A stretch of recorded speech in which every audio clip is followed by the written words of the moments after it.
The boys are back. And if it wasn't copyrighted, I would play that. The boys are back in town. Today's episode, we're going to do, because this is the big discussion. Perkins, who's on the King List podcast and also on Iron Culture, hasn't dropped yet. Might be dropping by the time you guys hear this, so make sure you check it out. Did a amazing 851 performance and has everybody talking. Is this the greatest powerlifting performance we've ever seen in the history of our sport? Happens from time to time when a massive performance comes around. There's no debating. It's an amazing performance. It's a historical performance. Where does it lie amongst the greatest performances of all time? Bit of a discussion.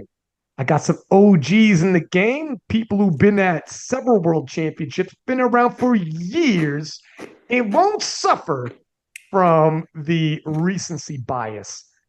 Let's give our top 5 best performances of all time in powerlifting. Oh, what do we got here, Eric? What are you putting on there, sir? My USAPL. There we go. 2017. Yeah. Belarus. 2017. First Worlds. How do you guys both have it readily available? Both coaching at Worlds. Do you not have yours readily available? Come on. I don't know where they shit by 2017. I was there, I promise. Wow. Got all of them, bro. Got all of them, bro. Holy shit. Eric's pulling out his Sheffield 2000. Oh, then here, of course, you can see the NZ bullshit. They didn't even print it out. Look at that. 2018 World Championships. Calgary, Canada. Nation NZ. Because he flip-flops.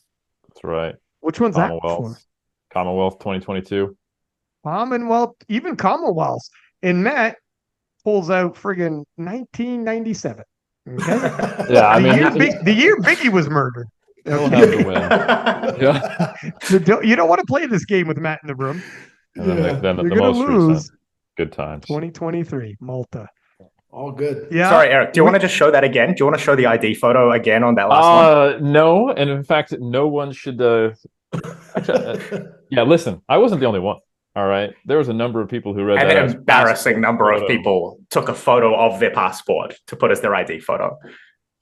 Okay, well, remind me if I got to blur anything out later. But anyways, because this will go on Spotify video. But nevertheless, point made. We got a lot of significant historical data coming to the table here by people who have been to world championships for a better part of a decade, and some of us much more than that.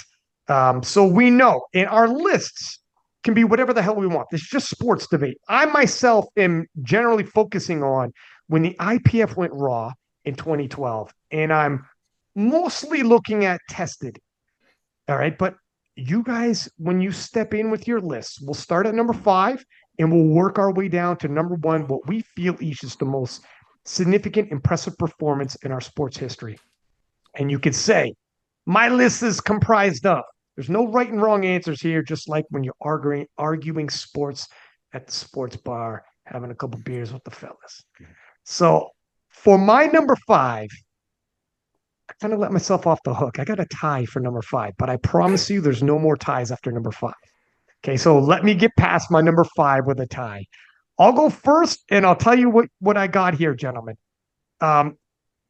Resting at number 5, Amanda Lawrence, 2019 Worlds, when she went 9 for 9 and defeated, or actually, sorry, she missed her third squat, but nailed her third deadlift when Daniela Mello missed her third deadlift and defeated arch rival Daniela Mello.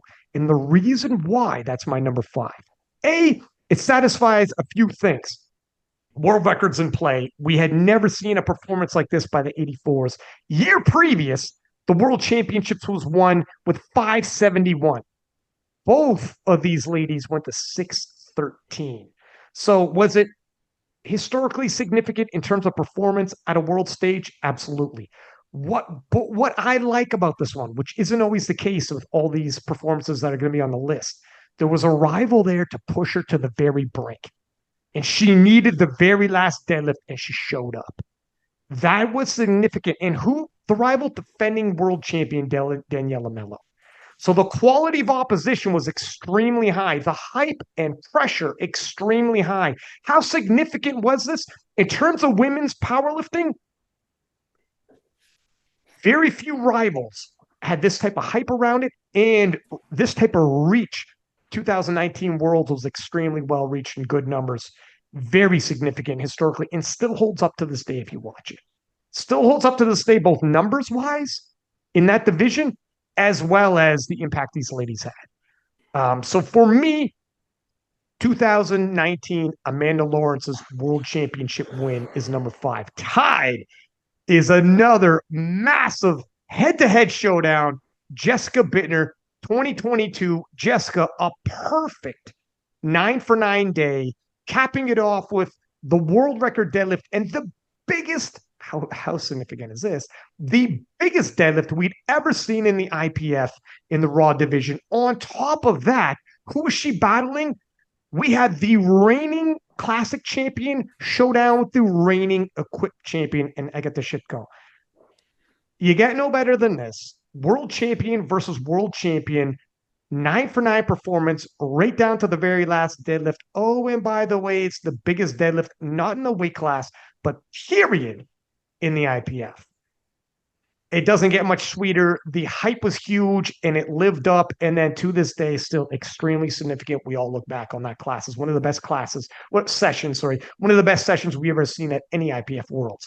So for me, those two performances satisfy historical significance in terms of achievement. Head to head, was there hype around it? And does it still hold up to this day? Both of them tied for my 5th place. Who got next? I can go next. The reason why is because if you think you were cheating with having 2 5th place tied, I did a whole lot of cheating for this list. I have top 5 men, top 5 women. I didn't put them in order so I could get off the hook. I have an honorable mention for both, and I also have a historical man and historical woman. I am basically just trying to Leah be Babla liked scared by the shit out of you. Leah Babla's got you shook. She got you very shook. Very, very shook. She can squat 200 kilos all the time. I will put that on my, I will say that on my deathbed. Okay, so, and the reason I also wanted to go is because I actually have a very similar 5th place on the women's side with Amanda Lawrence. I did not choose that battle, although that's a very, very excellent choice. I did actually choose when, I believe it was at a regional meet or local meet, she went 646 in 2020. And the reason being is that 646 total briefly put her, I think, on almost all the formulas, if not all of them, as the number 1 ranked male and female by formula raw drug tested lifter in the world. And I remember because we had her on Iron Culture, and that's what we titled it, the strongest powerlifter in the world. Inflammatory because there was no qualifiers, there's no pound for pound. It wasn't multiply equipped. So, that was on purpose. You got to get some Jimmy's a little rattled, some feathers a little ruffled, but it's all, of course, to give shine to the lifter and bring some attention to it. And a 646 total at 84 is just bonkers. And it is one of those unrivaled totals. And the reason why it's not higher on my list, and I'm going to say it's in 5th there, is because it wasn't a head-to-head. It wasn't Worlds. It wasn't with a bunch of things on the line, but it is pretty cool when you get to see just one of the strongest lifters in the world just let their hair down and blow out whatever they can do. And then on the men's side, this one's a little interesting. It is Sergey Fedosenko's 59 kilogram current world record of 669.5. Now, the reason why I chose this one and put it on the list, in comparison, the records that we have, and I focused on drug tested raw lifting, including, current USAPL as well as current IPF.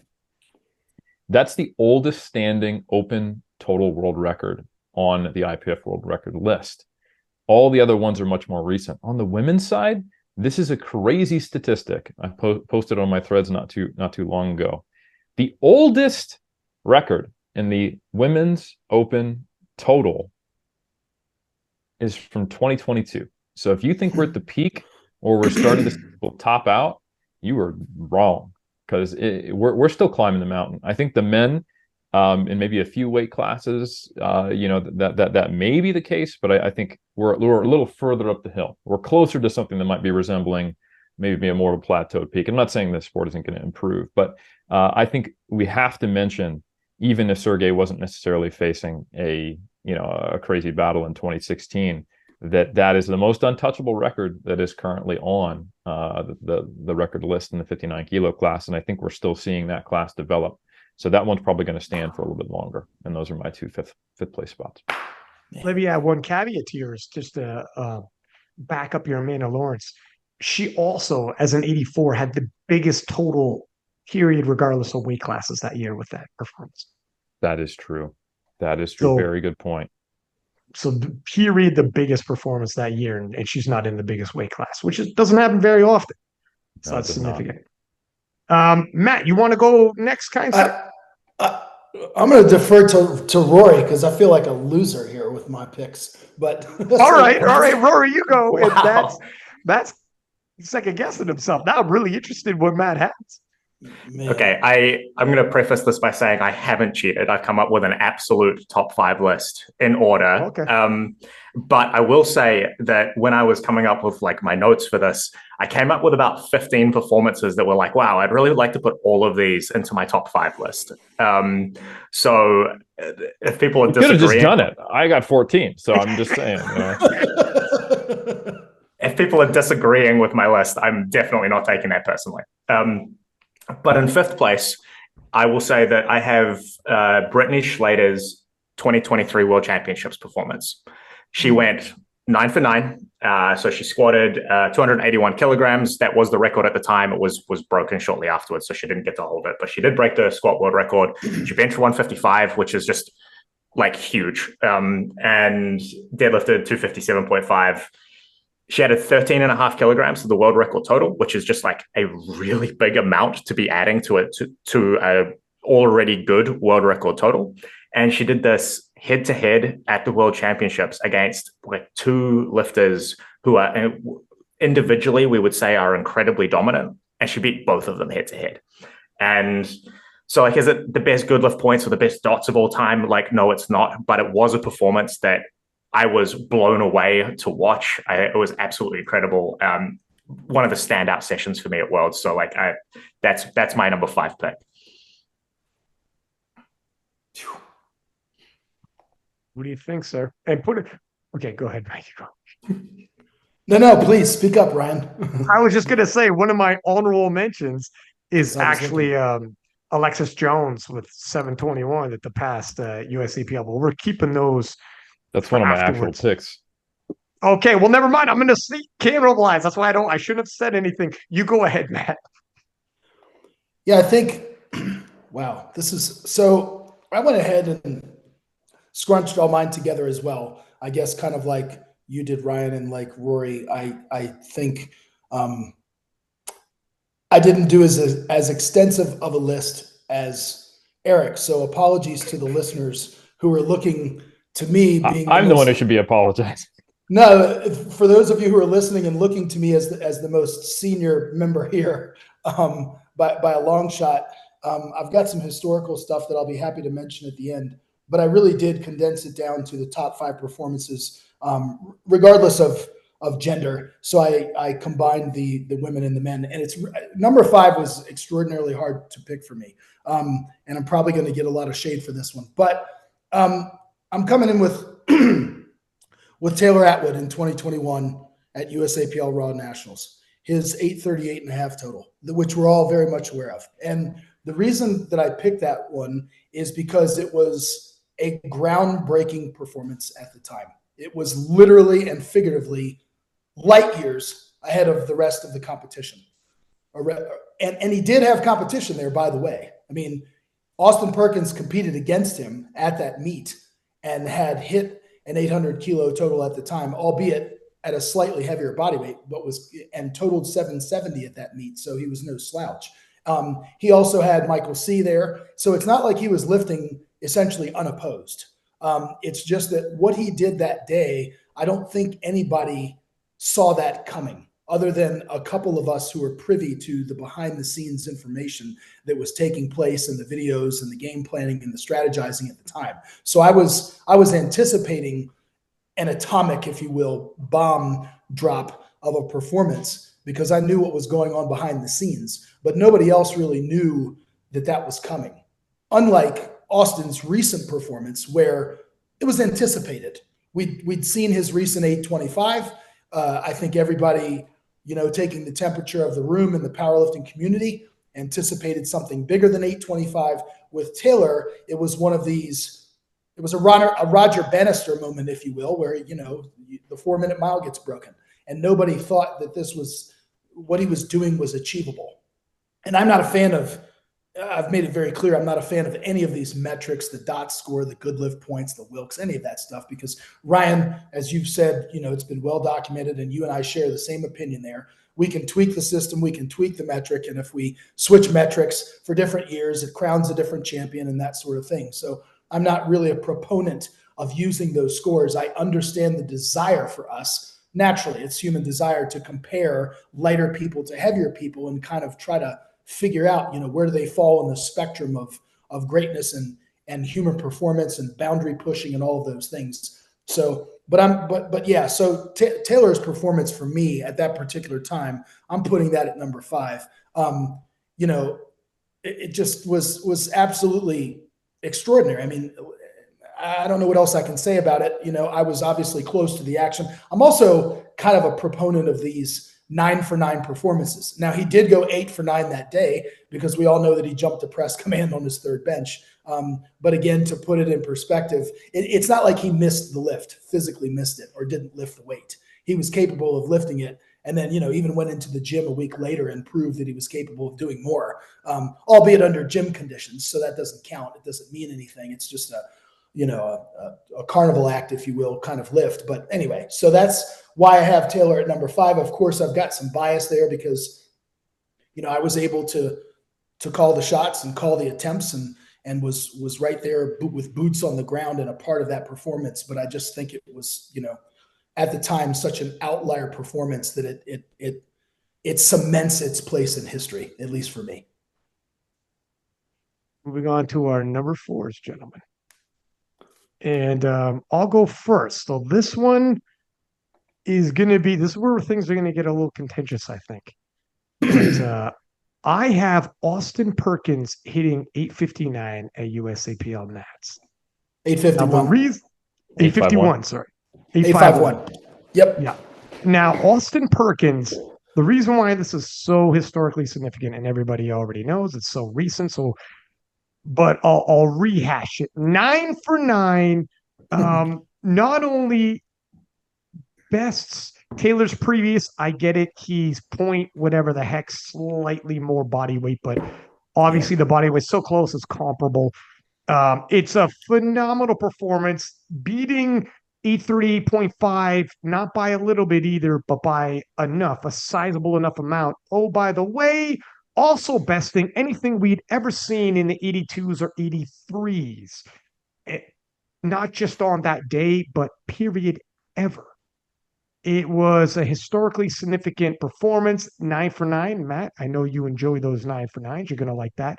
And overshadowed and to a large extent lost in the mix, but he had opposition. Joe Borenstein went 800.5. 800.5 kilos for a 75 kilo lifter it's an amazing total. And he was 74 point whatever again. Like these are not, it's definitely small enough body weight to be comparable to 74. So use that. And he was just so far ahead. 851, a masterful performance.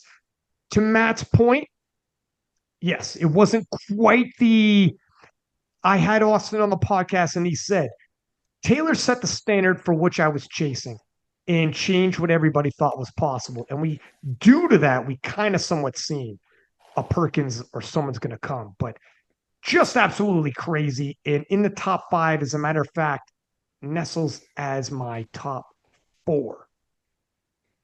Who got next? I can go next again. We can keep that order because I think So again, still cheating. I have a fourth place for both men and women. Easy one. I actually have Taylor Atwood's 838.5 at 2021 USAPL in my fourth spot for the men for all the reasons Matt mentioned. And since we did bring up how that could be seen as contentious, having Austin there, the one thing I will say is the reason why I could not, like, I just don't think Austin's performance erases that, because the relative leap in what was seen at the time is a little different. Taylor showed we can total in the 840s. It's possible humans can total in the 840s at that class. So it's a little less surprising to see someone hit 850, even though Austin finished with like most of like 9 RPEs. You're spoiling your own list, though. It kind of sounds like you don't have Austin on your list now. I do. I absolutely do have Austin on my list. Oh, and it's higher than Taylor. So I do, because even though it's a relative historic thing, you still I just couldn't consciously put 838 above 851. So they're both on. And I don't even know if my logic's consistent. This is very hard and very subjective, and I think there's a lot of amazing performances. So again, just trying not to get hated by people I like. And then in the women's spot, God, this one actually I batted around a lot, because at first I had Brittany Schlater, and then I was like, where do I fit Alexis Jones? And I ended up eventually going with Alexis Jones, because 721.5 for a junior.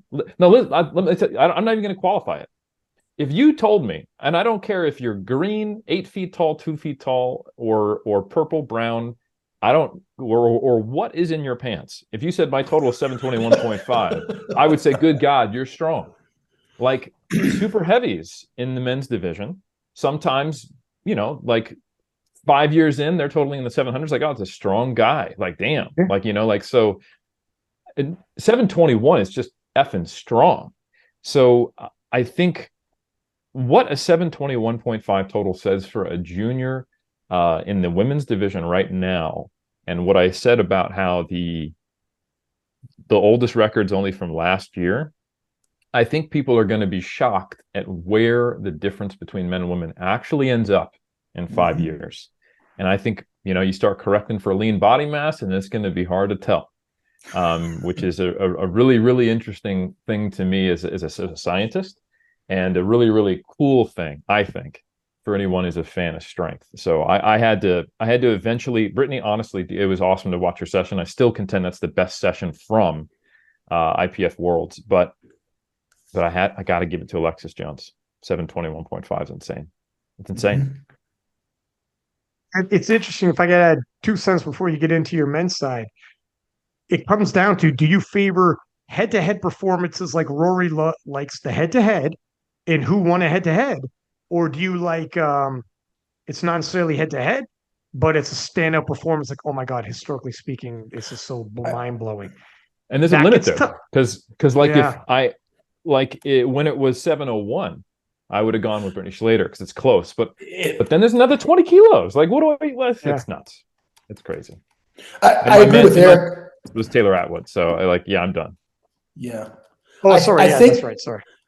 I was just going to chime in. I think when it's so, for lack of a better word, Eric, stratospheric like that. Yeah. Perfect. When you knock it so far out of the park, so far out of what people think is possible, then I place it, because I'm like you, Ryan and Rory. I like those head-to-head battles.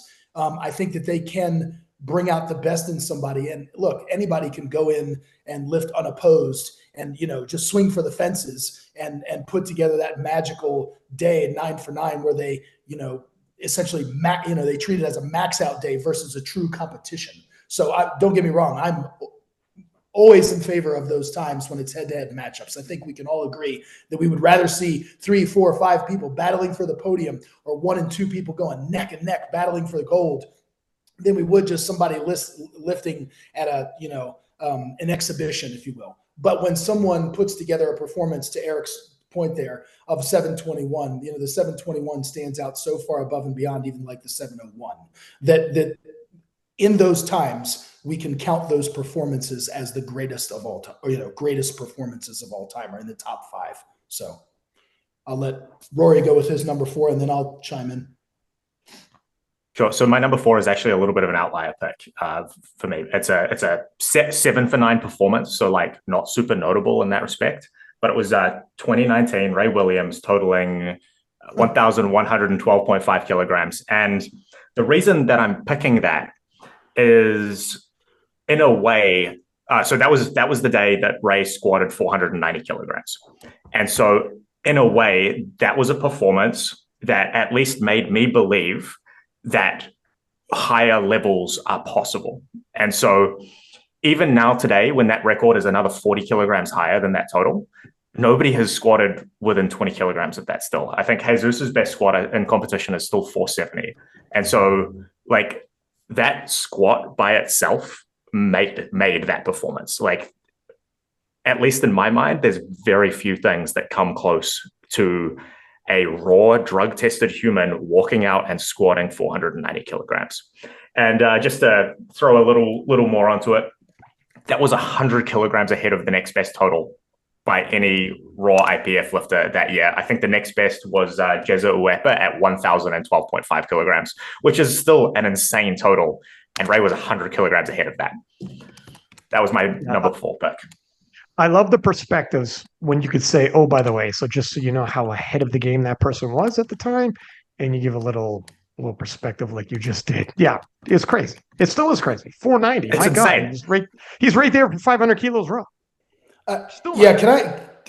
Naturally, I was his coach for that day. I want to just add some behind the scenes. Is it okay if I do that? So please. So there's the 2 times in Ray's career when I think he was at the absolute pinnacle of his strength twice, and we could argue that the strength was probably even, was that Arnold performance that Rory brings up, and I'm going to talk about that in just a second. And also 2018 Calgary, Canada.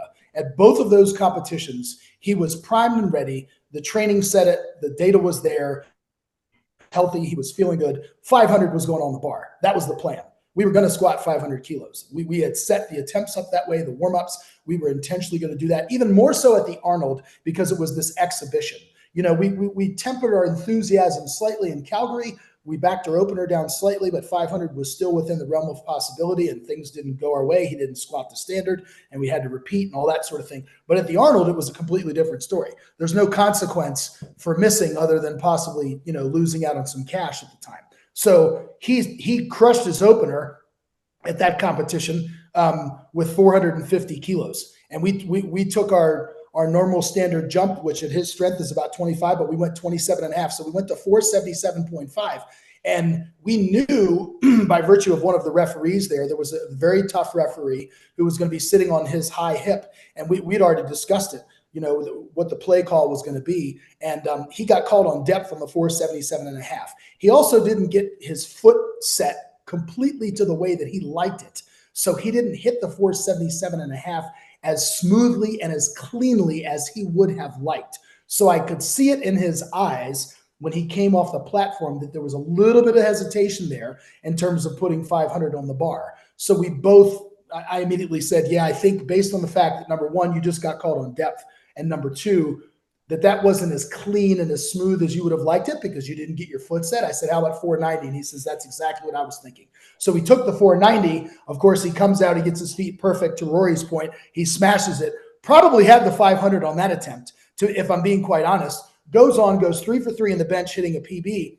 And then, oh, by the way, we loaded up the deadlift, the final deadlift that day, to try to get him that 2,500 pound raw total. And he just wasn't able to finish out the competition with that final deadlift. So we were intentionally going there. That's why we chose 397 and a half on his final deadlift that day, was to get him that 2,500, pound historic mark, if you will.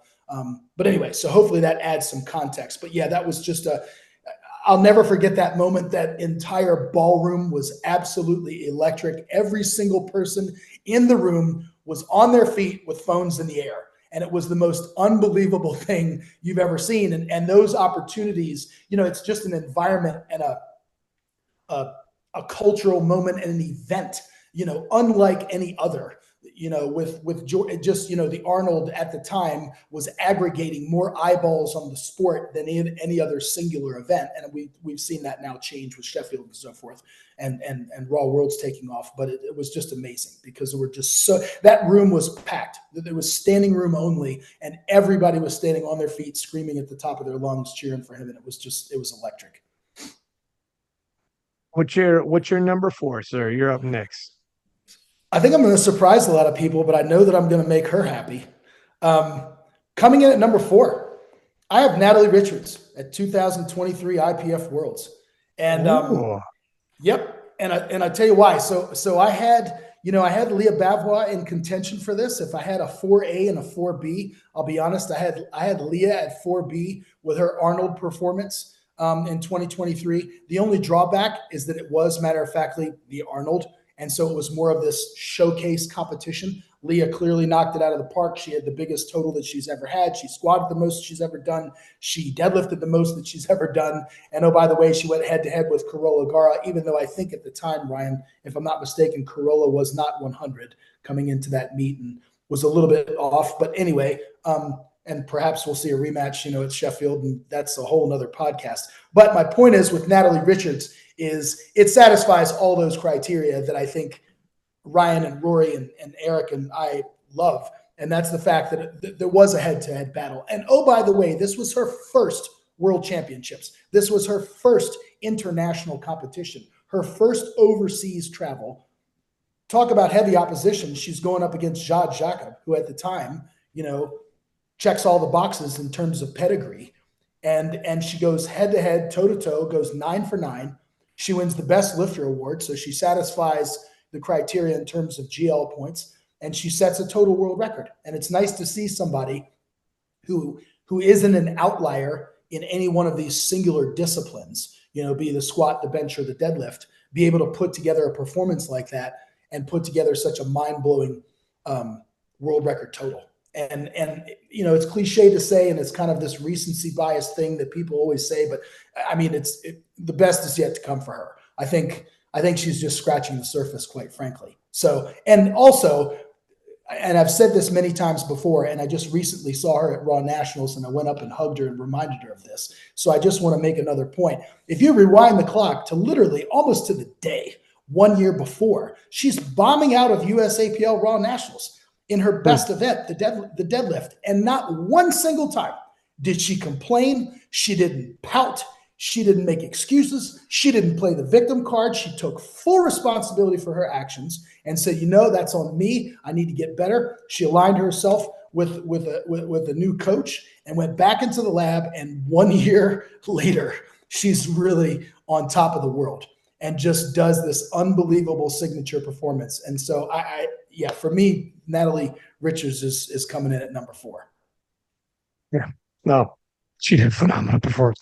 Not only winning a massive showdown, winning the world title, defeating Jade Jacob, who was the reigning world record holder, but also, and obviously won the Battle of 57s in Sheffield, defeating the world record champion in the rematch against Joy Namani. So Jade Jacob, quality opposition right there, but also defeated everybody else in winning Best Lifter.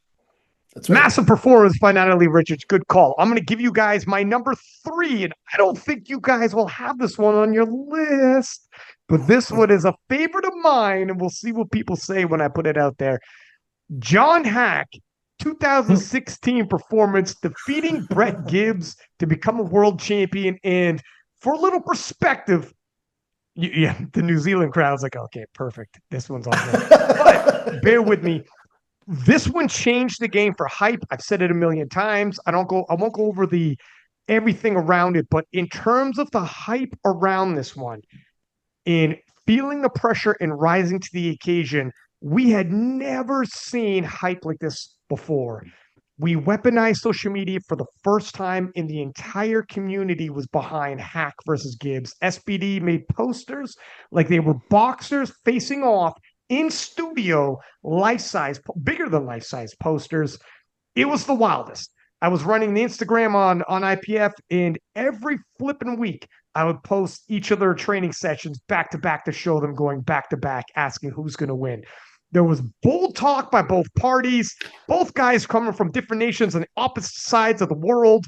It was huge. And by the time it rolled around to that day, standing room only.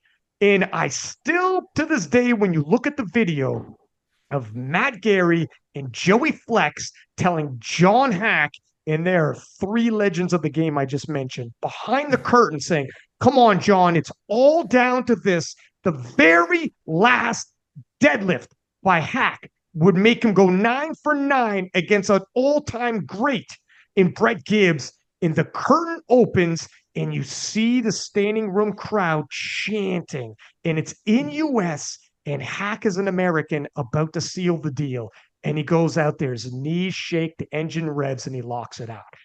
How big of a performance was it? Not look at numbers like all sports.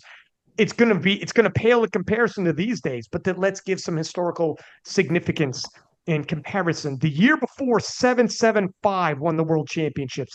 This year, 813. So Hack, in terms of, was it breaking apart from the pack that way? Yes. In terms of significance, did people care when it happened leading into? Did Hack have pressures and the rest of the community cared? Yes. Since then, does it hold up? Absolutely. Still the weight lifted that day, but he went 9 for 9 in a pressure cooker situation against an all-time great who had the winning lift up to his knees in Brett Gibbs. And how good was Brett Gibbs? Brett Gibbs was the first 83 to have a 10 times body weight total. A multiple-time world champion himself, ended up being a rival of Russell Orhe. Everyone knows who Brett Gibbs is and what he's all about. And that's who Hack had to beat to become the best. And again, a 9 for 9 day in these pressure cooker situations. Matt will appreciate that. For me, this checked a lot of boxes. And in 10 years to come, some of these stand-up performances, and we're going to have this conversation right now. Look what Taylor did in 2021. And already people are like, yeah, but by the numbers. And we're looking past his numbers. You know what makes your performance last a while? Defeat someone head-to-head. And people forget about your numbers, but they'll remember how they felt when you came out of that fucking curtain and the crowd was chanting. Who's got next? Eric, it's you, Playboy. Well said. And I don't think I'm going to be able to pitch mine quite as well, because my number 3 spot on the women's side was one that I absolutely know is colored by my personal bias and personal experience. So at first, I had it as Jess Bittner's 2022 win, pulling the heaviest record at the time, under pressure against I got a Shitko, winning on body weight. And then I did the whole, I need to be an unbiased judge. And I said, no, I can't do that. And I thought, all right, right after that, Carlina Tongotia at Commonwealth's total 600. Mm-hmm. So I chose that. I was physically there. And I remember seeing that going, good God, this is what I'm going to have to deal with next year. So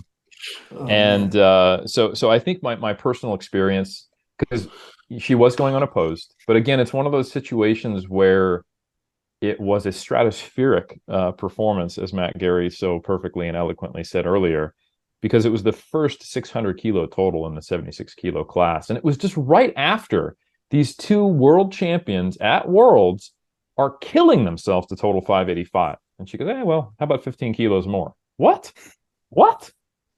So I remember seeing that, and it was electric at Commonwealth when that happened. So that is my women's side number 3, and also I spoiled the plot with my honorary mention of Jess Bittner. Again, a biased honorary mention, but how can you not? And I felt better that someone else already has it on their list. On the men's side, I don't know if anyone will have this, so I'll be interested to see if anybody feels this way. Jesse Norris, 2014, totals 914 at 21 years old, under 90 kilos. And this is historic because to this day, the 90 kilo class is still trying to get there. We got Brandon Petrie talking about it.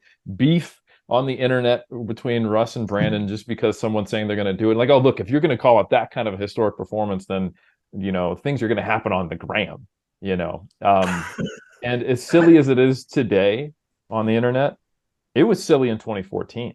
The internet's collective head exploded when he did that total.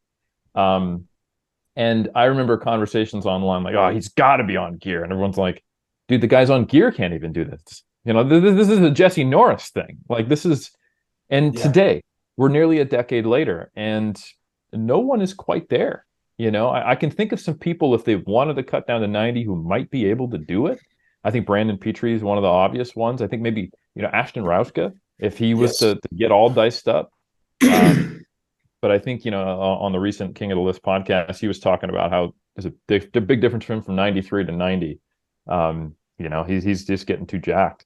So I think to even though that wasn't, again, there was no head-to-head battle. I don't think it was a, you know, didn't have some of the other qualities. But again, it's just, I guess I'm favoring the performances that are just like when the internet breaks, you know, that's kind of where my head's at. So anyway, that's my number 3 pick on the men's side. Like I said, Carlene Matongo 600 kilos on the women's side. They both fulfill one of those on each side of it, like a what moment. So that's me. I hummed and hawed about putting that one on.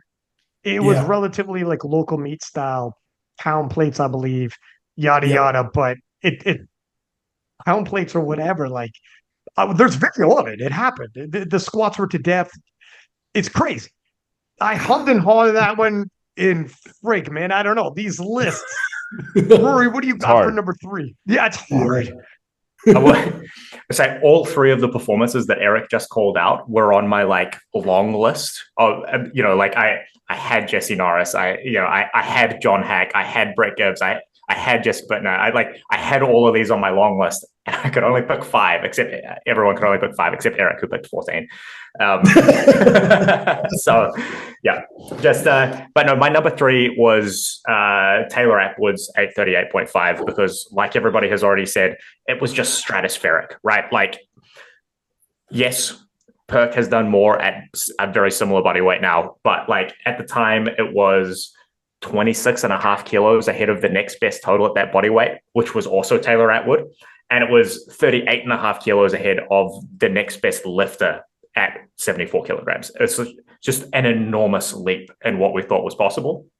And so to me, that is a more notable performance than Perkins because it was such a huge leap forward. Whereas Perkins is like a relatively smaller jump. It's incredible. It's still 13 kilograms more. It's still an amazing performance. But Taylor Atwood's performance on that day was just so far ahead of anything else that we could have thought of at the time. And for that reason, that's one of my, you know, standout performances in my mind. You got Matt.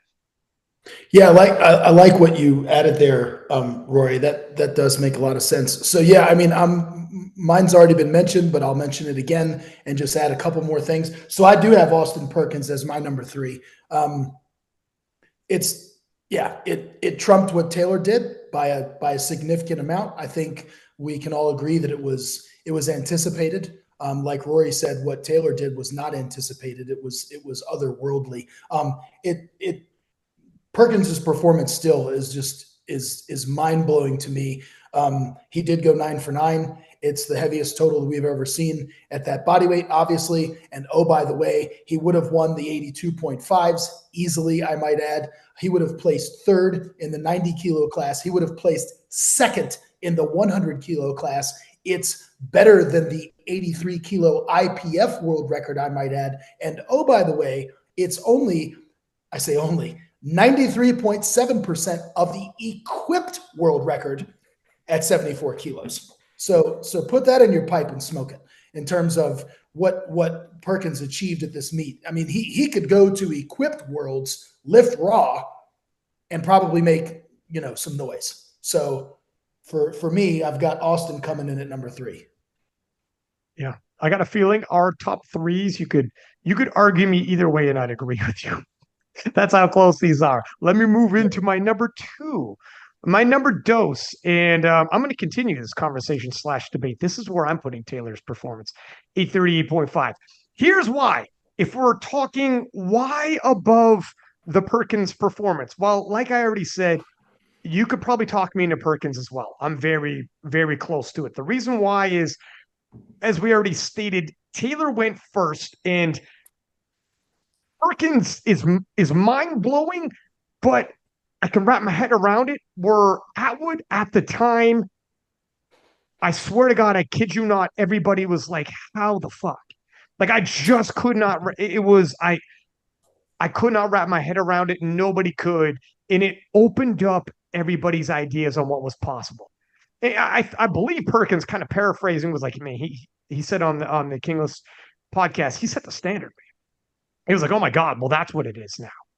And Perkins did phenomenal in besting that by 13 kilos. But what Atwood did with that 74 kilo, the spread between him and the other 74s was incredible.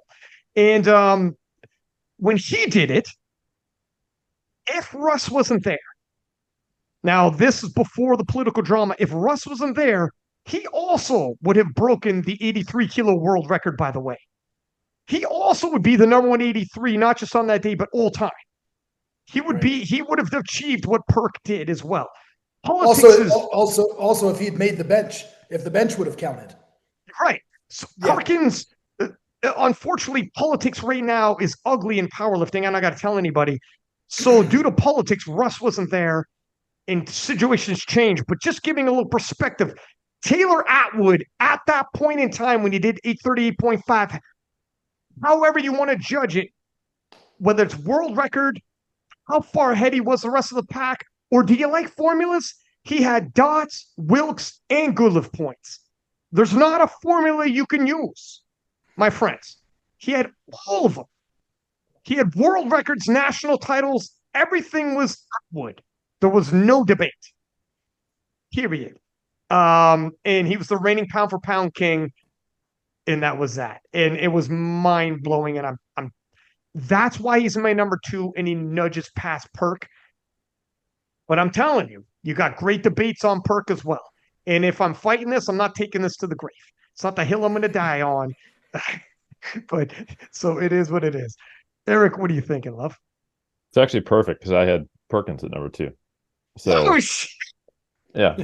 So as you might have remembered, I had Taylor and under this, and really it's basically everything you just said, and then Perkins did a little more and did it younger, did it at a lower RPE, went 9 for 9, and shit, man.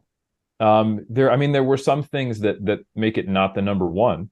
Like he did 825 a little before. It was not as much of a shock. It was coming off of, Taylor, but it was just very difficult for me to put Taylor above Perkins in this situation.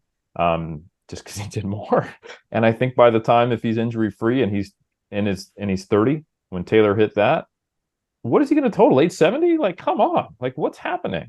So that's my pick for Perkins. He's in the number 2 spot on the men's side. Of course, I have been cheating. I'm continuing to cheat. Number 2 spot on the women's side, Evie Corrigan, Sheffield. Talk about the upsets and the surprises. You took someone who was the plucky underdog who got the regional invite, who is a very, very good 57, junior world champion, top 5, top 3, oh, she's got a real good total. It's good to see New Zealand represented, and said, actually, how about I just drop a weight class and win? So, and I almost think this is one that got solidified by her performance at Worlds, because it wasn't just this one-off. And it wasn't a magic trick. She said, how about I do that going 8 for 8 and win a world championship? Oh, yeah. And by the way, how about against someone who's the favorite to win, maybe, or like a legit contender? So there's definitely some bias there. She's a personal friend. Again, you got half of this podcast is New Zealand coaches and New Zealand lifters. So, the last couple of picks have obviously been influenced by my personal perspective, but I'm going to lean into that because it's subjective anyway. So there it is. Let me add one caveat before we throw it to Rory, but you make a good point where how her win grew in significance by the World Championships. That actually happens in sports, period, where let's say in 2024, Russ doesn't beat 851, and then it becomes Perkins. It becomes Perk and be like, yeah, I got you. Russ wasn't there. Taylor had to face Russ. If Russ wasn't there for Taylor, he also would have been able to say what I'm saying. Well, let's say Russ comes back and still doesn't, he can win his class, but doesn't hit 851. it changes things. Perspective. And this happens in all sports. Perspective grows. And with more time, you look back and like, you know what? You were further ahead of the pack than we thought. And that's fair. New evidence comes and you reevaluate the past. So this is a timestamp, and it'll be interesting to see how we all feel about all this moving forward. That's why, again, not dying on these hill here, people. If you're going to infiltrate my DMs, and some hardcores always do on these podcasts, Rory, hop in here. I'm covering my bases and my ass. Rory, hop in here. I'm really surprised nobody has picked my number 2 yet, actually. Maybe you've all got her at number 1. Chen Weiling's 2015 Classic World Championships performance. So she went, 47 kilo weight class. She went 8 for 9. She missed her third bench press, 152.5 kilo squat, 80 kilo bench press, 175 kilo deadlift, totaled 407.5. And that world record stood until like 2022. That was like a 7-year total world record, which I think is tied with Sergey Fedosenko for the longest standing world record total. It was eventually broken in 2022 by Tiffany Chapon. And I think both Heather Connor and Tiffany Chapon had done more than that in domestic meets prior to the world record total actually being broken. But at the time, it was a 12.5 kilo world record total on top of Chen Weiling's world record total from 2 years earlier, which was her like previous classic performance. She's mostly an equipped person. Like she just dabbles in classic for fun, I think. And retrospectively, because good lift points didn't exist yet, but retrospectively, it would have been the highest good lift points of all time at the time. It was a 114 good lift points, and I think I went and looked at all of the other performances, and the next best that I could find prior to that was 113 across both men and women. So it was. I think it's easy to overlook because it is a bit of a historic performance now. It's a lighter weight class. People tend to pay just like a little bit less attention to the lighter weight classes, maybe because the absolute numbers are a little bit less impressive. But by every measure that I can think of, this performance, just absolutely incredible. And not only did she compete in equipped, she's also an Olympic gold medalist in Olympic weightlifting. And she's an Olympic. Yep, absolutely. It's freaking crazy. Powerlifting was her side piece, and classic was like the side piece to that. What was the side piece she would call once a god blue moon, and was breaking world records 7 years ahead of her time. Blah blah blah. It's crazy. Yeah, one of the most extraordinary athletes that I've ever had the pleasure of being around and get to know. My wife Susie and I have had a pretty good relationship with the Chinese Taipei team back in those equipped days, and then leaning into the early stages of Raw, like Rory said, when Wei-Ling Chen was competing, at the Raw World Cup, and then of course in Russia and so forth. Yeah, she was ahead of her time. This was kind of her side gig, if you will. Like Ryan said, she got gold medal in weightlifting in the Olympics. And some of the things that I've seen her do in training halls, I need to drop some of that footage because I think it would absolutely blow your mind. Please drop that footage. I would love to see that. I've got some footage of her playing around the day after she won in Sweden. She came into the warm-up room, and I was actually doing some training. And kind of a fun fact for me, and kind of just literally like made my year, is I was actually doing some deadlifting and then some RDLs, and she came up and she didn't speak English, but through a translator, she like stuck her finger in my armpit by my lat, and she's like, "Oh, very good." She's like, "Your technique on the RDLs was like pristine," and I was like, "Oh my God, I'm blown away." Here's a weightlifter, a world-class weightlifter telling me that I'm doing the RDL correctly, and that just kind of made my day. But yeah, some of the stuff that she did in the armpit. Yeah, she's the lats are on, baby. Yeah, exactly. That's what she was doing. She was like making sure that my lats were tight. The lats are on, baby. That translates. Imagine she hit that in perfect English. You're like, what the fuck is going on right now? I know how to say two things. Your lats are on, baby, and where's the bathroom? Yeah. She was just extraordinary. And through talking to her, like I said, always through a translator, was such a delightful human being. And, equipped was her main thing. And also, because of some knee injuries and so forth, she had to do some of the equipped stuff. I think a little bit, the wear and tear from the deep knee bends and the weightlifting and so forth kind of took their toll on her. But, if you also want to see somebody who's literally tougher than tough, go ahead and look at her 210 kilo equip squat Yes. that she did that she had to replace and then do it a third time. I can't even imagine taking a PB equipped and having to re-rack the bar twice, and then, by the way, having about 2 to 3 seconds to get that squat command, and she still hits the lift. And it's, you know, and it was a world record at the time and so forth. Just an extraordinary athlete. I can't say enough good things about her. If and when, Ryan, we ever do this GOAT podcast, she will certainly be in the discussion. She's won the world games. That girl has done it all. And just an extraordinary lifter. And oh, by the way, also, just to add a little bit of context as well, oftentimes she was only taking the bare minimum in what she needed to secure the W. So it's like she would go out and hit these third deadlifts, and you're like, what the hell was that? That looked like an opening attempt. Like, you know, she didn't even need anymore. So her, you know, I think her best raw total was 407.5. And, you know, and no discredit to Tiffany Chapone and the people that have come after her who have now exceeded that total. But had Wei Ling actually, you know, had it been necessary for her to quote unquote put her foot all the way down on the gas, my goodness, I think she'd literally and figuratively be right there with the totals that we're seeing now. But anyhow, so are we on number 2? Because I've lost track. We're on number 2. Playboy. Yeah, so we're doing our number 2s. So look, in a sport that values absolute strength and total weight lifted, for that reason, I don't see any reason why I can't have Alexis Jones' recent performance of 721 as my number 2 performance. Because and I think, you know, I'm kind of I'm leading on to where I think we're all sitting at number 1, but suffice it to say, Alexis Jones, full stop, is the strongest female powerlifter on the planet. And she has done things that we have never seen before out of a raw, drug-tested female. To Eric's point, she's still a junior, right?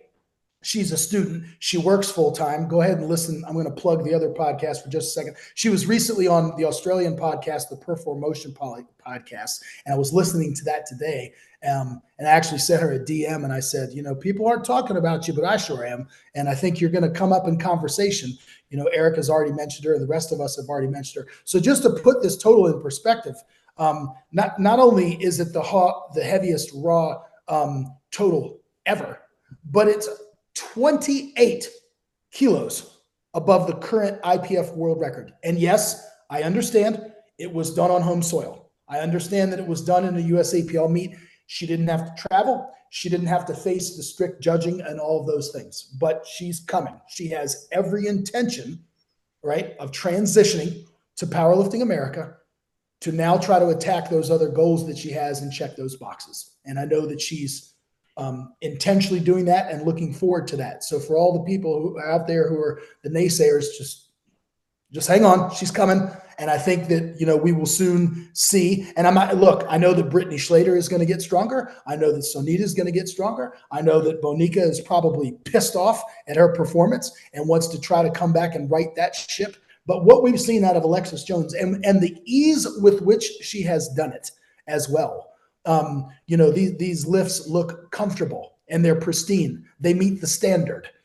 She doesn't get any red lights or many red lights, I should say, if any, you know, and she's on the cusp here of benching 400 pounds. You know, she just benched 172.5, which is just freaking mind blowing. I've never benched 400 pounds. I mean, it's just insane. So it's like, it's unbelievable the things that she's doing. And again, kind of a cliche statement, but literally and figuratively where she is in her stages of development and the rate of adaptation. Oh yeah, her best is yet to come.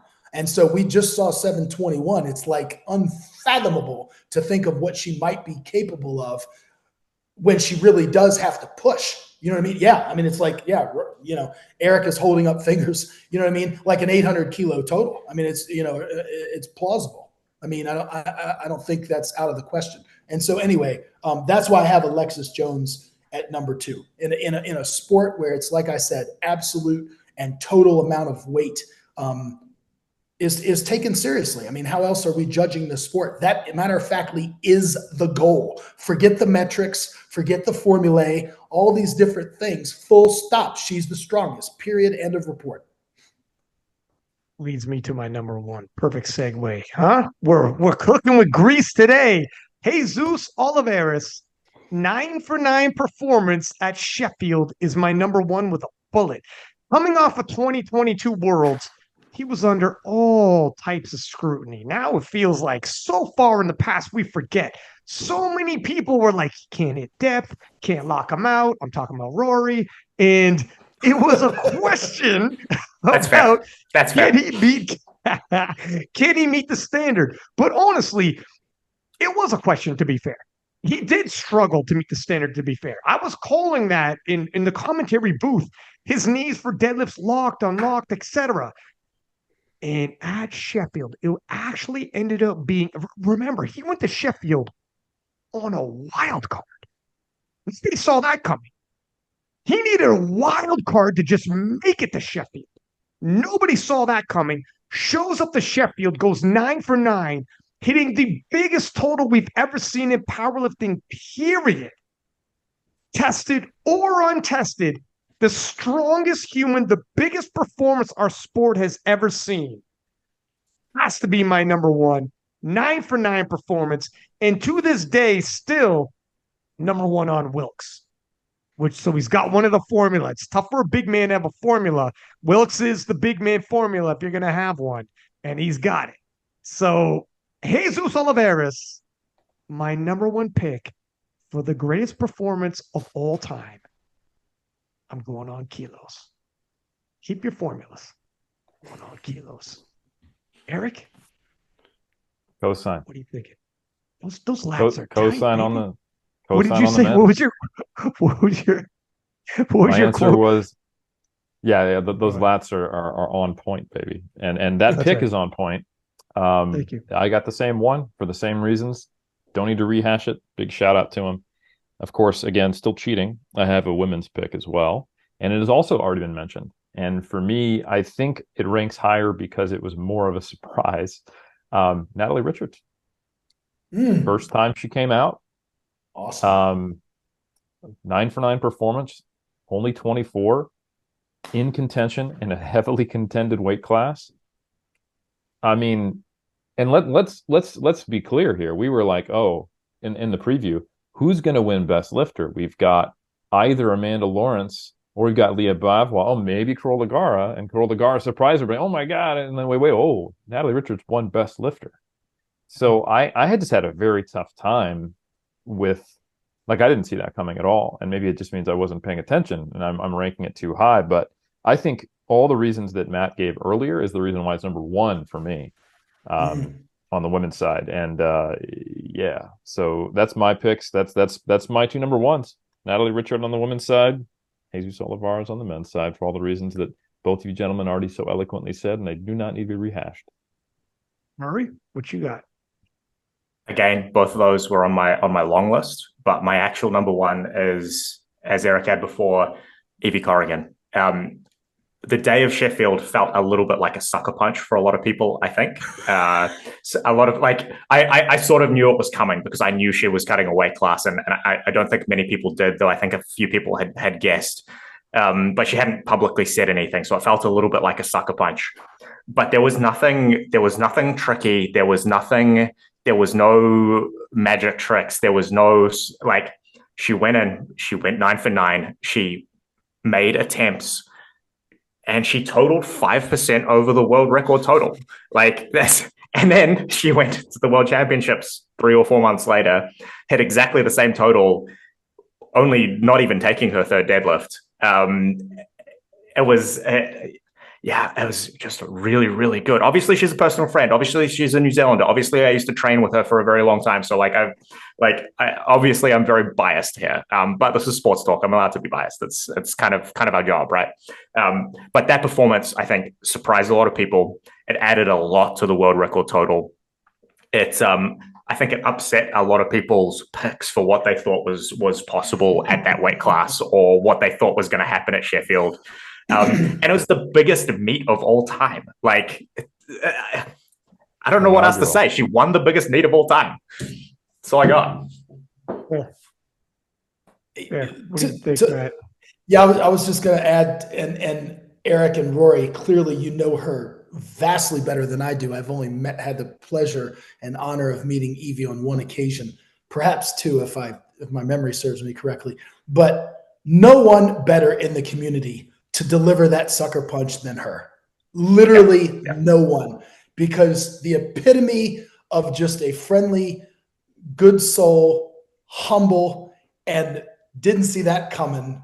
And it's like literally, and it's funny to me. It's excellent, and so happy that she was the one to do that. That she was the one to drop down like that and execute that plan to a T. And so kudos to her. Kudos to both of the New Zealanders on this panel, because I know that just your relationship with her, you two threw your hand in the pile, if not literally, but figuratively through your friendship and support of her. So, and of course, Jason Clark and Kedrick Quine, the whole crew, just phenomenal. So, but yeah, I've got to agree with my man Brian, and of course Eric here, in terms of Jesus Olivares, and what, again, in a sport that values, kilos over anything else, that is the ultimate deciding metric for me. And again, a stratospheric performance, if you will, something that we've never seen. Heaviest total of all time, done at arguably the biggest meet. And just, pushing boundaries further and further out past the buoy, that we thought was even possible. And so, I have Jesus as my number one. To talk about some of these honorable mentions, but I think if you have additionals, I think all of us are in agreement.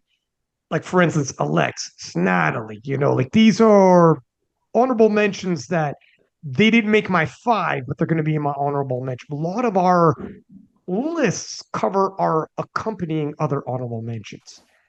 We're probably all on the same page with a lot of those.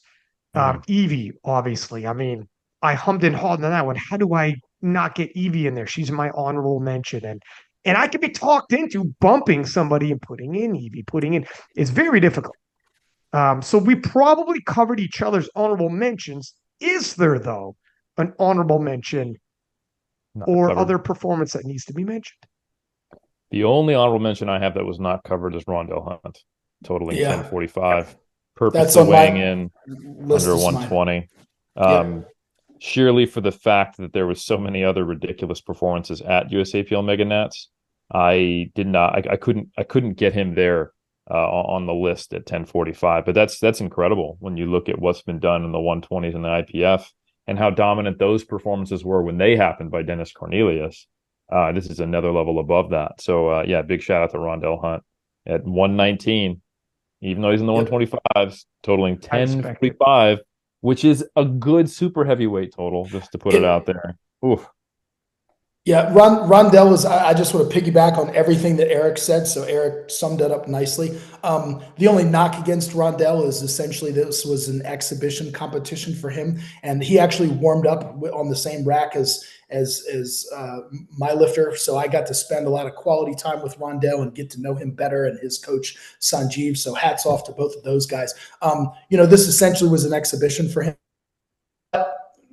Setting that aside, 66.5 kilos over the IPF world record at 120, which is currently and still held by Dennis Cornelius at 978.5. And oh, by the way, and this is where open powerlifting is such an awesome database. So thank you to the people who contribute to that and to run it.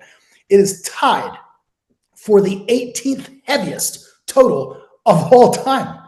And oh, by the way, every lifter who's above him, with the exception of 3, and I'm not trying to throw shade, are in all likelihood taking Flintstone vitamins. So just, take that for what you will.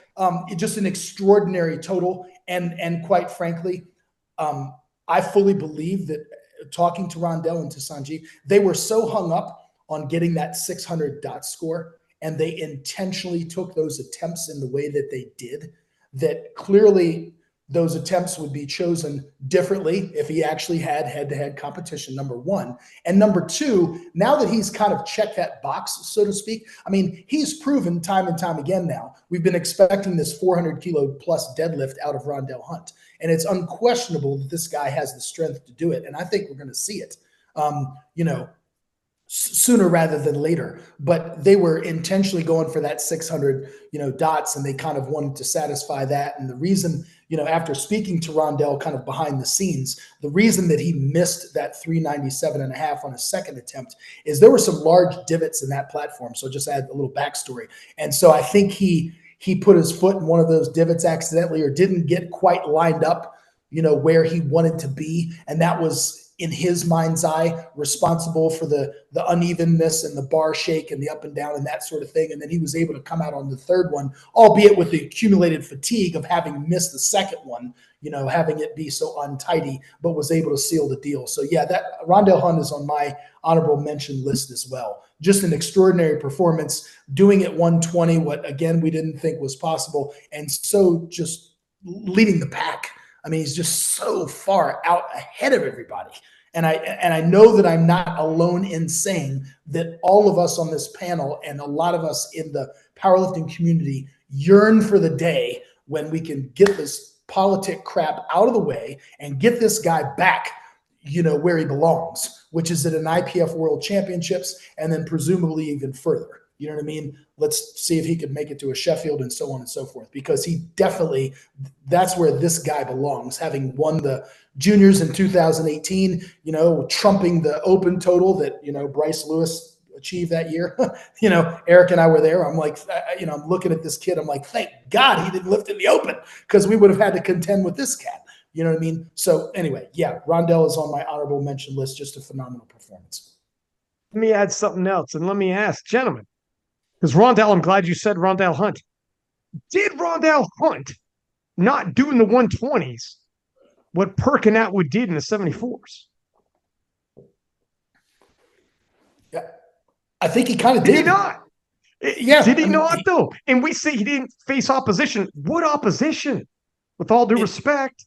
Yeah, that's true. That's why I added that piece in, that when you go on to open powerlifting, it's the tied for 18th in the heaviest raw totals ever. Tested, untested, Tested and untested. And like I said, I found 3 names on the list, Jesus being one, Ray being the other, and I'm trying to remember who the third one was. Oh, it was Jezza, Wepa. Well, those guys outweigh him by by a lot. 70, 80 kilos? Yeah, by many, many kilos. And so what he did is just Jessica Bittner. I keep Jessica Bittner. She's a unit of measure now. Yeah, I keep using that term stratospheric, but it does. The performance puts him in a galaxy all by himself. Yep. Yeah. Another honorable mention I had was Ashton, because the head-to-head battle he had in the in the 110s, and he was real close to 105, and between him, Keenan, and Bob, 960, and it's only slightly different because there's 3 guys right there, and it's not that far off what we're seeing in the IPF either. Again, with him being in a position in the IPF where he is not needing to push himself as far as he can. So I think there's a lot of people clustering there. So I chose Rondel for my honorable mention instead of Ashton, but I was hemming and hawing there. It's true that he didn't do to the rest of the pack what like Atwood, Perk, and Rondel have done. However, it's also true he won with Bob Matthews going head to head. And I love when people are like, who did you ever beat? Bob Matthews got as much hype, as much talent. I mean, Bob Matthews is special as hell. It all said and done, I really love a good show up with it was by far the most heavily hyped showdown of USAPL Nats this year. And he wasn't the favorite. I think Bob Matthews was probably the favorite. We don't have odds in powerlifting, obviously, but if I could take a temperature of the room, I think it was Bob Matthews, and he came out on top. And Keenan Lee is no slouch. He would have won IPF Worlds. I mean, coulda, woulda, shoulda. I want to get into that debate, but total wise, it's up there. So I don't know. Yes, he didn't murk everybody like Rondel and Atwood and Perk, but he had opposition show up. So and I love that. That's why I got Hack over Gibbs, Amanda over Mello. That's why those make my list. I appreciate those performances as well. I also, in terms of honorable mentions, these are performances that again, if someone told me, excuse me, Rondel did to his weight class what Atwood did to his weight class, I would say, you're right. You're right. And they're like, I have him on my list. I'm fine with that. I absolutely be fine with that. I think the only reason is that to do it to the 120s is a little different than doing it to one of the kind of middleweight weight classes, just because they're so heavily contested. And that's the only rationale I can have as to why it didn't quite tick over into that top 5 for me. But yeah, I think it is absolutely an argument. None of us would be like, nah, shouldn't be top 5, So for sure. And the also people could be like, they'll compare the 74s to the 83s, whereas Rondel's like, well, you're gonna compare me to Jesus though. Like I don't actually can't. I gotta He's be not like that far off at 10:45. I'm just saying, like, well, yeah. I mean, but it would be elite super heavies are over 1,000. Period. Yeah. Right. Right. Yeah. In terms of world record versus world record, though, whereas Sure. like Perk obviously peaked over Russ's, and yeah, Rondel's like, wow, freak, man, I got the super heavies over me. But anyways, any more performances, gentlemen? I'll throw a couple out. I think most of mine have been mentioned, but I'll throw a couple more out. If somebody told me that Brett Gibbs, being the heaviest person to do 10 times body weight at the time, that 2018 when he did that, yeah, head to head, 10 times body weight. I think he went 830.5 at 83. Phenomenal, groundbreaking performance at the time. And I believe that Jezo Uepa was the first man to squat 1,000 pounds in an international competition. Ray had done it in domestic meets prior to that, but Jezo Uepa was the first person to do it in an international meet. And so if somebody told me that performance was on their list as something that was groundbreaking and moving the standard, again, not disagreeing with you. Was that Belarus? That was the 2016 Commonwealth. Not Commonwealth. Oceania Powerlifting. That's right. Okay. And also, let me throw a little extra on the Brett Gibbs performance, the heaviest 10 times. He did it facing Russell Orhe in the World Championships, which is like obviously he turned into a phenomenal, like a legend himself. So who did he do it against? Quality of the opposition was high. He did it in Canada in Russell Orhe's time zone, where Brett flew from the other side of the world. Yes, time zones exist, and so does travel. Everybody, don't let anybody convince you otherwise. So it was It's Thursday for me and Rory. I tell you what. 2 different days. It's Wednesday here, Thursday there. But anyways, yeah, and you guys are in New Zealand, or actually Rory's in Australia right now. But yeah, so yeah, it was a phenomenal performance, and that's definitely it. These lists are so tough, huh?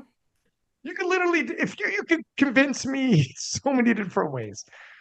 Any more people, or do we think we covered enough? I'm sure people are going to come into the DMs and be like, I think we've got some historic performances. I've definitely got one. I think Eric might have had one. Matt, I think had 2. You've got 2 each. Okay. No, I've got 2 total, but I'll let Eric do the male and the female deal because maybe we have the same things. We might. I have a fun one that is it's basically a lifter. It's kind of like how we went through Chen Wei Ling. It's not just one performance for her, it's her career. I think Jan Todd is a living legend. And if people don't know it, she was absolutely considered the strongest woman ever for a long time. And she has probably had more singular impact on strength sport, on the women's sport, than anyone else. And I'm happy to claim that, because she went on to go from being an athlete to then getting a PhD in history, specifically on physical culture history, and spearheading, along with the late great Terry Todd, the Stark Center at the University of Austin at Texas, which I recommend everyone go to. It is a literal museum of the history of all strength sport.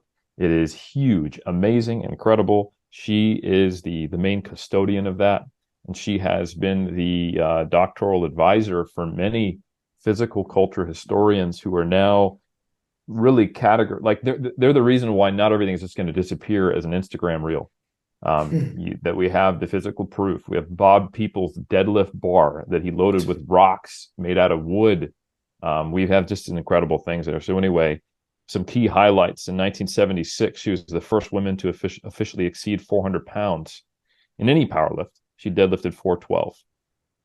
In 78, she was the first woman to total over 1,000.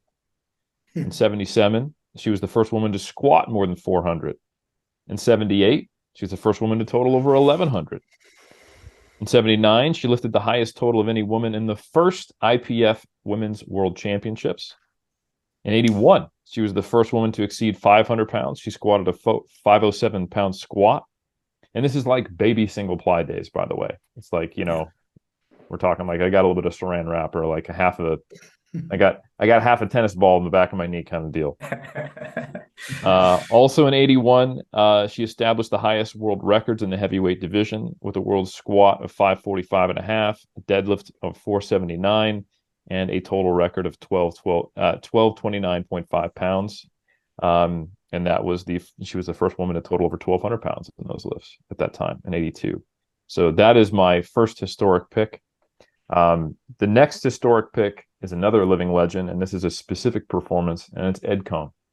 Now, there's some controversy around this because of drug testing failure and ban, but I think things were a little different at that time. In 91, I think I'll let Matt speak to that because he was not 8 years old like I was. But let's just say that he totaled a 1091.1 kilo total. And again, like this is old school single ply, not comparable to what we have today. So that's a 1091.1 kilo total at 100 kilos. Okay. That is still the second highest single ply total at 100 of all time. And it was not beaten until 2011. And 2011 single ply is a very different thing than what it was in 1991. And that's why Ed Cohn is still regarded as perhaps one of the best powerlifters of all time. And to some degree, I just like, yeah, there's some controversy around that, but I'm pretty comfortable making those two my historic ones. I got a historical one, but who wants to go first? Rory, you want to go, or you want me to add on to what Eric said? Why don't you add on to what Eric said? Yeah. Okay, yeah, because I have two historical ones, so I'll just piggyback. I'll just pick up where Eric left off, and I'll say Eddie as well. Yeah, I've got some history with Eddie. I mean, I know him personally. He's a wonderful guy and such an asset to the sport of powerlifting, and somebody who is revered within the community and certainly considered by many, if you could only pick one, as the GOAT, the singular greatest powerlifter of all time. And I'm going to explain some of the reasons in just a moment why he's oftentimes granted that title. But the singular performance for Eddie, and there are so many that stick out in my mind, but it has to be 1998. And this was right around the time where we had a split, just like we've recently experienced here in America. And so the USPF used to be the affiliate or the gateway into the IPF. And so the USPF was no longer the IPF affiliate, and the ADFPA, which is the American Drug-Free Powerlifting Association, morphed into the USAPL, and it became the USAPL and the USAPL that we know it today and so forth. And so the USA Powerlifting became the IPF affiliate right around that time. So the USPF came up with this, they called it a World Championships at the time, and it was in Las Vegas, Nevada. And I flew out there for that meet because I had two lifters that were also competing in that meet. And I was there, and I literally had a front row seat. And when I say front row seat for Eddie Cohn's performance, is I was sitting on my ass, Indian style, right next to the photographers, about 6 feet in front of the squat rack. So that's how close I was to this otherworldly performance where he competed at 110, but weighed, I don't know, 106, 107 kilos. Again, to Eric's point, this is single ply equipment, but not the single ply that we know it today. And the reason that his 100 kilo total, to Eric's point, that had lasted so long is, and eventually got trumped because of the bench shirts. But when you think of his squat and deadlift prowess, which he was doing not totally raw, but I mean, oftentimes he pulled in a singlet, which he did at this performance. But at this particular performance, he squatted 1,003. He benched 260, which is 573. He pulled 402.5, which is 887. And he totaled 1117.5 kilos at a body weight of around 106, 107, which is a 661 dots for people that like all the metrics and so forth. This was the single heaviest total of his entire career. If you want a signature performance, this was it. It was 9 for 9. And oh, by the way, let me tell you about a Jordan-esque moment. He is coming up with the 1,003 squat on his third attempt. And he looks at me, but more importantly, he looks at a gentleman sitting next to me who was Marty Gallagher, who Eric might know that name, was a prominent photographer and coach back in the day who has ties to Kirk Karwoski and so forth. We were sitting there Indian style.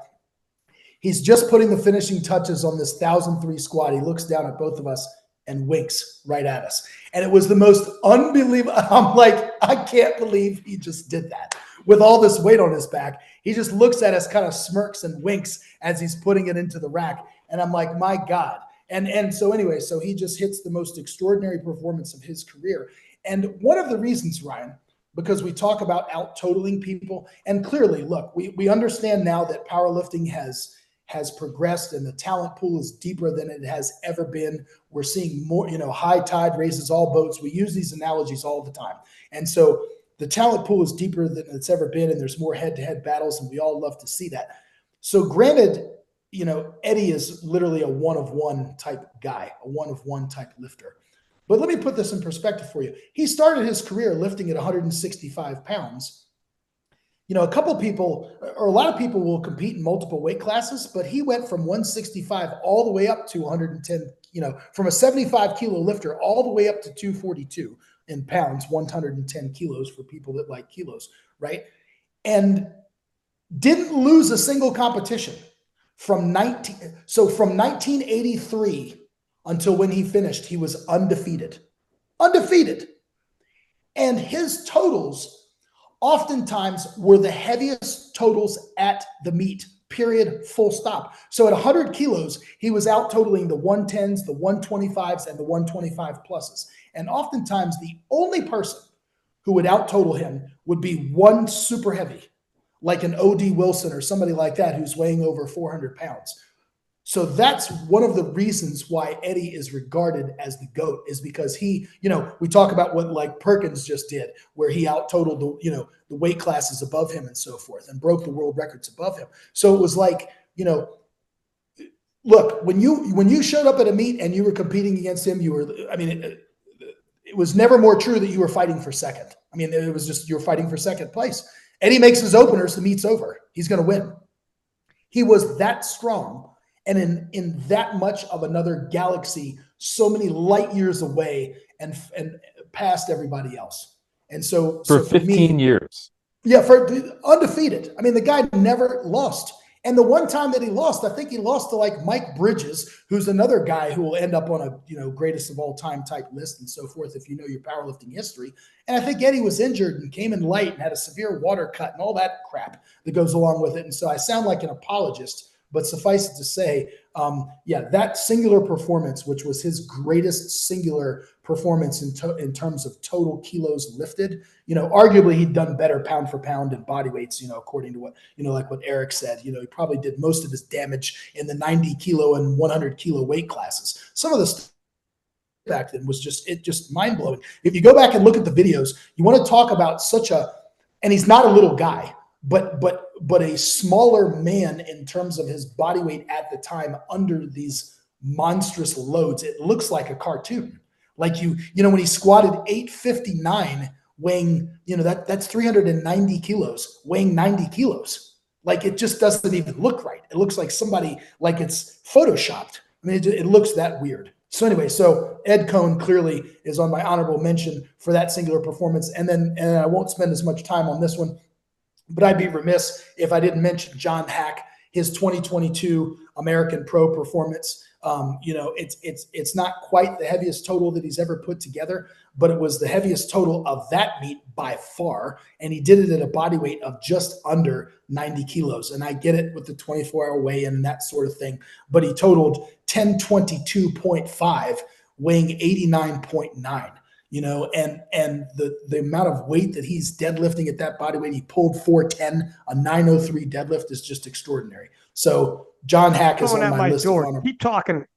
Okay, Yeah. I think he's walking away. Okay, keep cooking. Sorry, my neighbor literally just came to my door. No, it's all good. Walked away, though. So he was a John Hack fan. So John Hack, yeah. So John Hack is on my honorable mention list for that American Pro performance. Just extraordinary. Can I jump in with my historic performance? Okay, a little bit like Eric. This is more of a career than an individual performance, but I will cite an individual performance as well. Doug Hepburn probably moved the bench press more than anybody else ever.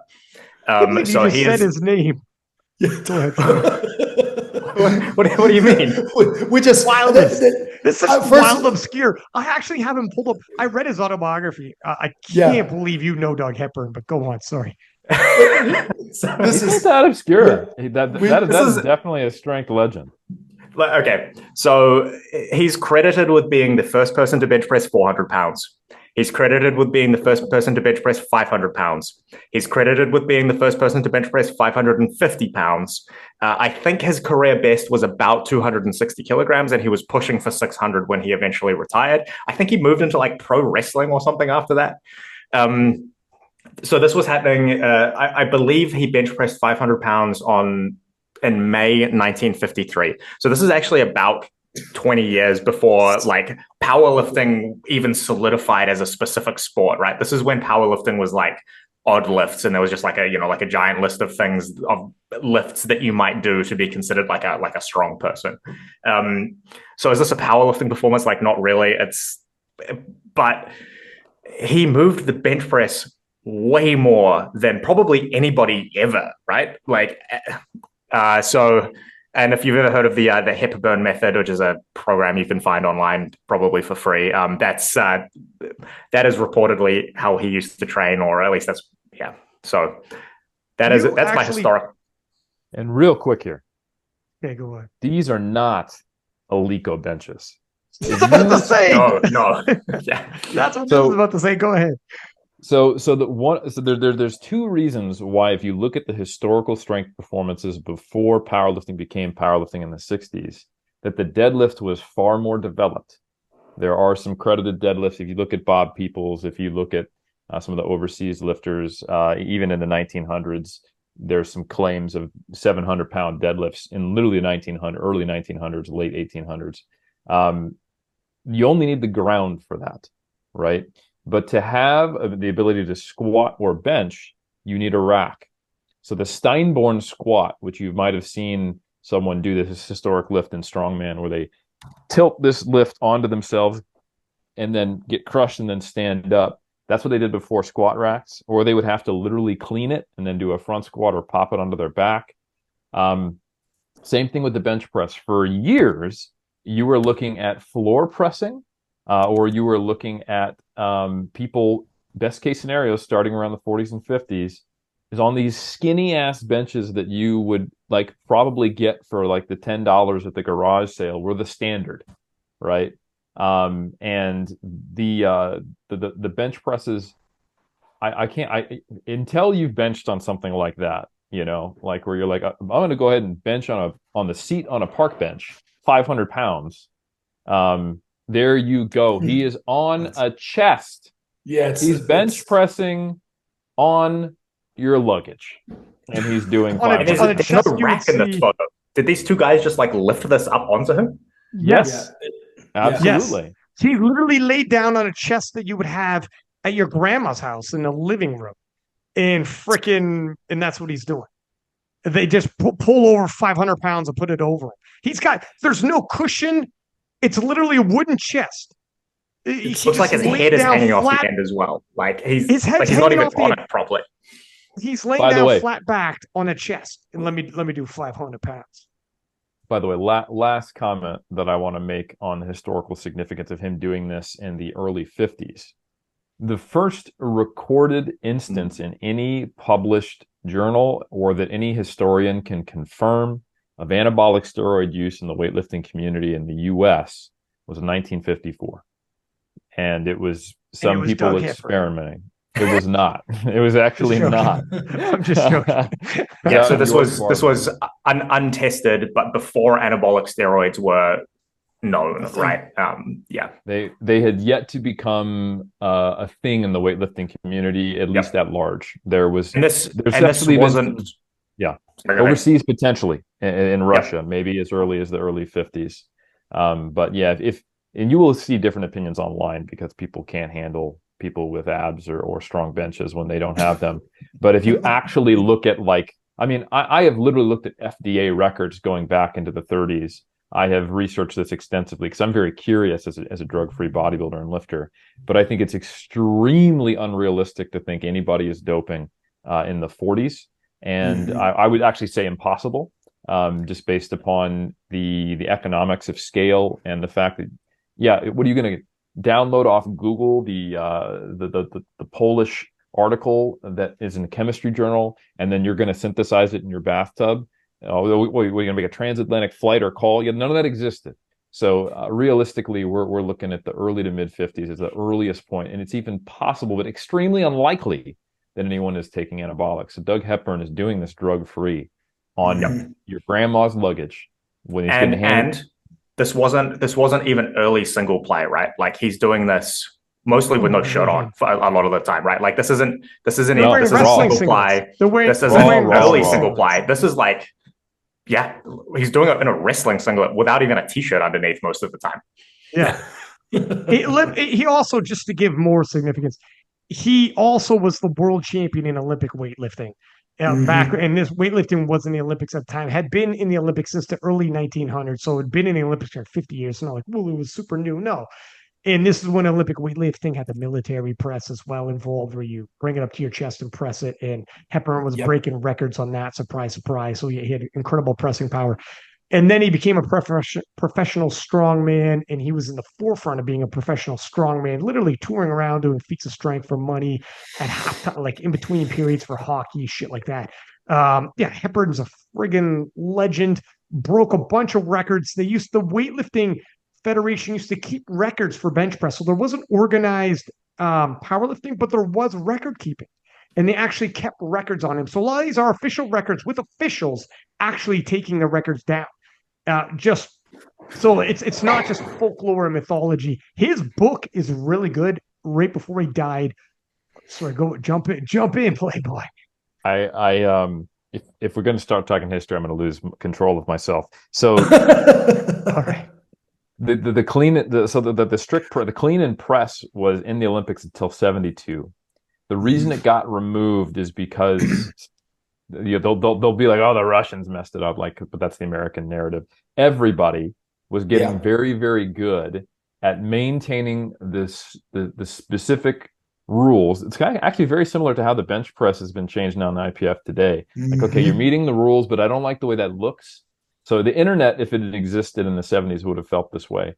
People were enabling themselves to meet the strict body criteria, but leaning back to the point where if you look at the actual angle of the press, it was basically a low incline chest press.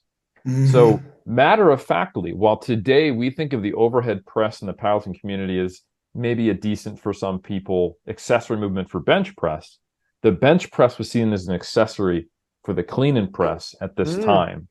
And the only strength sport that was organized was specifically Olympic weightlifting. And in the early 30s, it was actually, and in the 20s, Olympic weightlifting was one of the events for track and field in the Olympics. And the things you would do would change Olympics to Olympics. And it wasn't until the mid 30s, early 30s or late 20s, where it became solidified around those three lifts.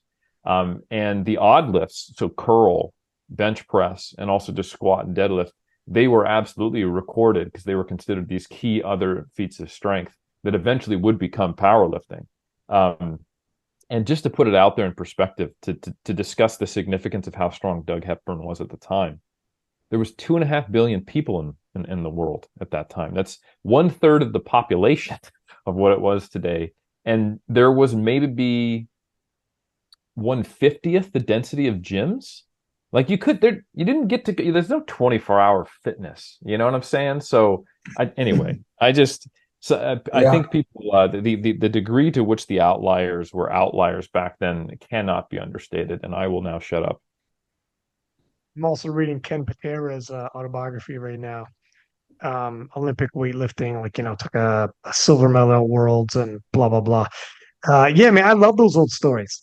I love reading about those guys. And it's crazy Doug Hepburn came into this. But maybe I shouldn't have been so surprised. I just didn't think he'd make the. I thought about, do I throw something crazy like that in there? Or Mark You said Henry, historic. Like I was like, hey, what's right. what's a performance that was historic? Or Mark Henry. We don't want to have a historic podcaster. Then we're going to have Mark Henry, Bob Peoples. We're going to have everybody. Yeah, exactly. Let's put a pin. We're going to get off track here and going to get all crazy. We also have a GOAT podcast we're going to do in the future where we could dive into like some historical GOATs here, and we'll get into Mark Henry, 2-time Olympian, but broke world records in his deadlift, 410 kilos, 903 pounds, stood for so long, drug tested.